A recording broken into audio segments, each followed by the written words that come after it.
And now we're at Saturday, can you believe it? When last we spoke, I was in the elevator going to meet my running partner. And yeah, last night was fun. We hung out for, a couple hours and just talked about things. Yeah, it was kind of a late-ish night, and after a pretty early morning yesterday, I was blurry-eyed by the time I went to bed. But I slept really good. I got up early to go to the wood store, and I called to make sure they're open, and they're closed today. They're closed for the whole weekend, which, yeah, I mean, I guess you can do that if you own your own business. So I didn't have to drive up there and do that today, which will be bad for next week. It just sets up everything off by a day. But I just got to have this really chill morning and sleep in, and now I'll go for a run in a little bit. Kind of super. I keep thinking about things that were said in the conversation with that restaurant owner / friend / mentor / father figure / cousin. Like, I really enjoyed talking to him last night. His advice was, never trust a woman 100%. And that was like manly advice. Like, never trust a woman 100%. You always hold a little bit back. And I just don't think that's me. Like, I don't want to be in a relationship where I can't go all in, where it's not, where I'm reserved and withheld and playing a technical, always allowing for the fact that they could destroy me. And maybe that's foolish at this point because I'm coming through a pretty painful destruction. But I was in a relationship before where I had certain things guarded and held off because of traits of somebody I was dating. And it was fine, it was companionate, it was okay, but it wasn't rewarding in the same way. We just lived together compatibly for quite a while. And then when love came along, I went for love because I want love and because I need love. So going forward, I don't know how I'll manage not going in 100% because it doesn't feel natural either. I'm kind of enjoying the process of getting advice from people and really taking it to heart and thinking about it and checking it against what I should do and what I feel. And the whole blocking her situation was interesting because I did it for a day based on the advice of others, but it felt wrong. And it took someone else who's gotten to know me recently to say, are you sure you want that? Because it doesn't seem like you. So I'm at least becoming a little bit more aware of being cognizant of, like, really thinking about what I want, what's good for me and others.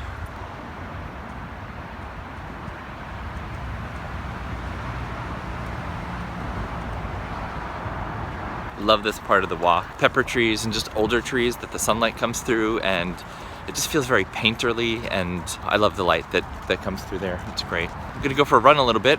I'm pretty excited about that. I can't believe the half marathon is a week from tomorrow. It has snuck up on me, or snuck up on us. Yeah, I need to get some miles in this weekend for sure. I don't know what else is going on today. It's kind of cool to have the day open. I think I'm gonna go up and pick up my new chair. I know it's just a chair, but it's sort of symbolic of something bigger. And the thing I'm really excited about are the prints I ordered. I can't wait for them to get here. It's such a... Oh, pigeons. Ugh. She does not like pigeons. They're there in the back. Yeah, she hates pigeons and seagulls. She will lunge and think she can catch them, but she can't because she has legs that are like 4 inches long. It's been strangely quiet from her, which of course still makes me wonder what's she doing. But I think, and maybe I'm being naive again, but this is what it will be like. Whenever the divorce is done, she'll go. We'll just be done forever. I won't hear from her. She won't contact me. Like, she's done. And I think that's probably in keeping with what her personality is. Tear off the Band-Aid, move on. I do wonder if she's gonna move. And at this point, that would be great. To be able to drive around the city I live and not have a fear of seeing her. Because I keep flipping seeing her everywhere. The other night when I got on the road to drive north and meet with my counterpart, she was behind me as I got onto the highway. Just my friend's reframing of, yeah, but this time, my friend said, this time she was in your rearview mirror. And I love that, like she was behind me. So it turns out I have a lesson tomorrow morning and I'll be riding Mimosa. I have decided to go up and buy Spurs because I'm gonna need Spurs. So that was sorry for my posture, hands full of things. So that was a bit of an unexpected thing I'm gonna do today.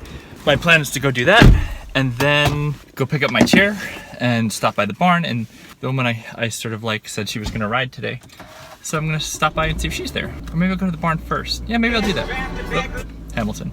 Stop by the barn and then go to Mary's. Yeah, and then get the chair. Okay, there, got the plan. Okay, today's been nice. We went for a run, we did just over 6 miles this morning. I felt really good. I might actually try and do a couple more miles tonight, I'm not sure. Or no, I have a lesson tomorrow on Mimosa. There's so, like, if I have to recall something directly, my recall is terrible. If I get there sort of circuitously, I'm just fine. Like I have really good circuitous recall. It's so weird. Anyway, so maybe I'll do a distance run tomorrow after my lesson so that I can be strong enough to squeeze a horse into action.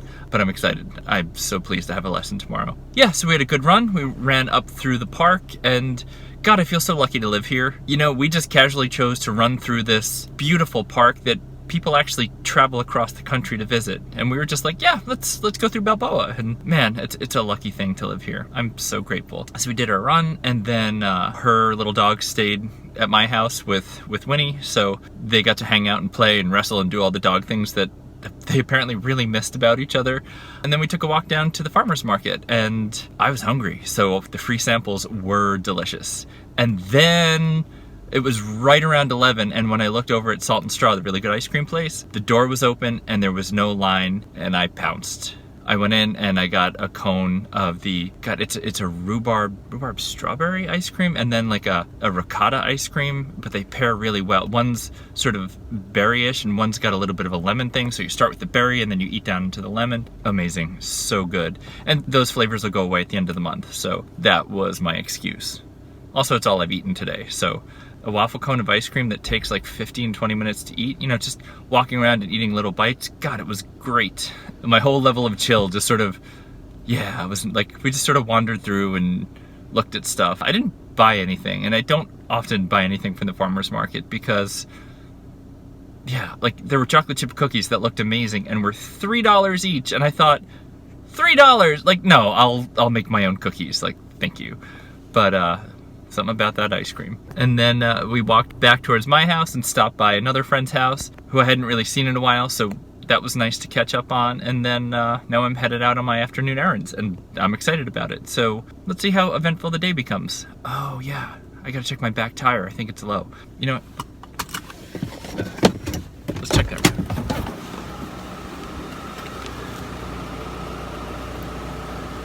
Yep, okay. I'm gonna stop by and put air in the tire. God, I'm glad I remembered that. Thank you, thanks for the help. I'm gonna do that, and then I'm gonna head north. Cool, okay, we have a plan. I will see you later. Okay, bye. I do love it at the barn. I came up just for a little while to see if people were here, and they were, and you just hang out and you talk. And I mean, while it would be nicer to have a horse and be able to ride, at least at this stage in my life I'm at right now, and socially, it's so wonderful just to try and heal and to try and be okay and to have lovely, supportive people. I have one friend here who is particularly interested in my story and on my side and concerned, and you know, when I talk to him about my life situation, it's invigorating, and he is very passionately on my side, and I'm really, really grateful for him. I talked to him today, and he gave me some great things to think about that I hadn't considered, and questions I should ask my attorney. This thing is going forward. She's done with me, and honestly, at this point, I'm done with her.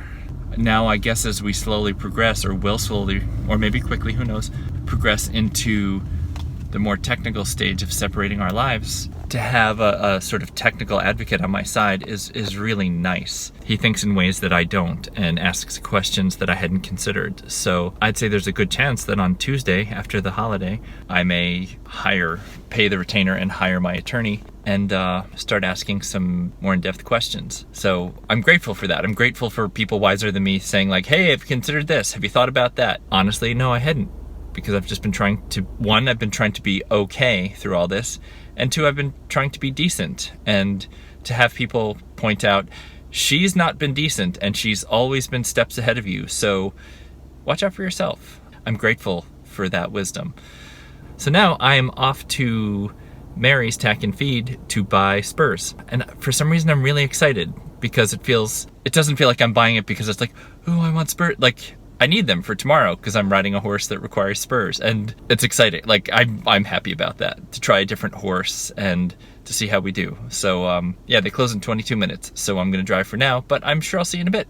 All right, so in between the last time I talked to you and now, I have purchased a pair of Spurs, which I'm pretty excited about. It's a weird thing to shop for, you know, like so much decision making goes into these little nubs and chunks of metal that you wear on the back of your boots, and what it might feel like for the horse and what might convey your intentions best. And in particular, like what your trainer thinks of. I was at the store and everybody there is wonderful. They're so nice. So they said, who's your trainer? And I said, Adrian. And they were like, oh, we love Adrian. She's the best. And then they'd confer amongst themselves, like, which of these do you think like Adrian would want for her students? And it's just this neat community of people that kind of know each other, between the women at the store helping me and me texting Adrian to say, hey, what are the good Spurs? I think I got something that will work. So tomorrow morning I will don my new Spurs and hop on Mimosa and see if I can't make that mare go.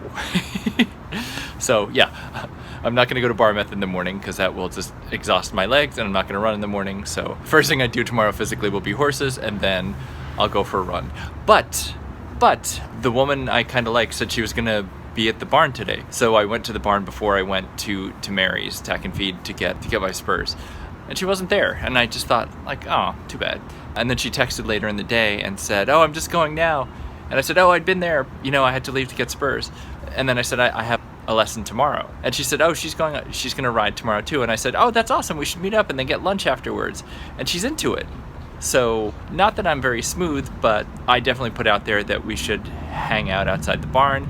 And she said yes. So, yay, that's kind of cool, right? Well, I think it's kind of cool. I think that's why I'm smiling the way I am, because it's the boldest I've been in many, many, many years for somebody other than the person I'm still married to right now. So, hey, that could be cool, even if we just have good conversation. Neat.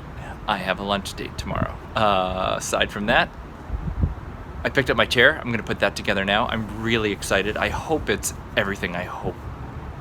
Yeah, I hope it's everything I have hoped it would be. I had frozen yogurt for dinner, so I don't know what else I'll be doing tonight. Sorry, I just got a supportive text from someone because I told them about the lunch thing. I have such great friends. I'm so lucky. I'm in a terrible situation, but I feel lucky. Isn't that great? That I have people that support me and love me, and I feel lucky. It's great. I might go to the art store and get paints so I can experiment with doing pour paintings, because I think they're really pretty and fluid and dynamic, and it might be cool to replace my wedding pictures with colorful poured paintings that I've done. I don't know. Could be cool, right? I will catch you later.